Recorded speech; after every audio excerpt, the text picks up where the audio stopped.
महायुती सरकारच्या एका निर्णयावर सरकारमधल्याच एका मंत्र्यांना बोट ठेवले। ज्येष्ठ नागरिक आणि महिलांना दिलेल्या सवलतीमुळे एसटी तोट्यात आल्याचं प्रताप सरनाईक यांनी म्हटलंय।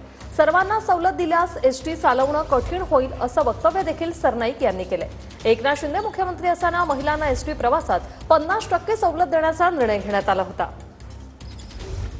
महाराष्ट्र सर्व बसेसमध्ये सवलत मिळाली।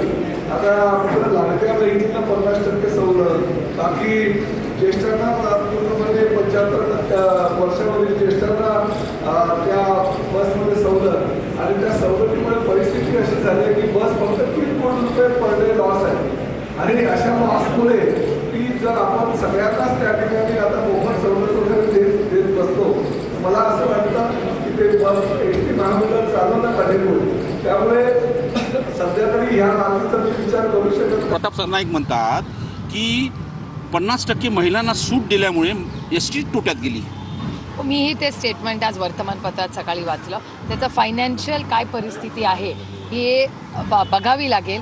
आणि अनेक इलेक्शनच्या आधी यांनी जे जुमले केले होते कदाचित त्याचाच एक भाग असेल, पण तेव्हा सरनाईकजी मंत्री नव्हते, आता ते मंत्री आता झालेले। त्याच्यामुळे आधीच्या सरकारने जो काही निर्णय घेतलाय त्या सरकारला आपल्याला जाब विचारावा लागेल की तुम्ही नक्की काय विचार करता। मला नाही वाटत रद्द होईल, कारण शेवटी महिलांना त्यांच्या म्हणजे थोडं स्वावलंबी व्हावं, त्यांना ही माहिती दिली। रद्द होण्याचंही नाही, असू शकतं म्हणजे आता त्यांच्या महामंडळाचं काय पण असू शकते किंवा सवलतीमुळे जरा तोटा वाढला असेल। राज्य सरकार आहे त्याच्यासाठी आणि राज्य सरकार नक्की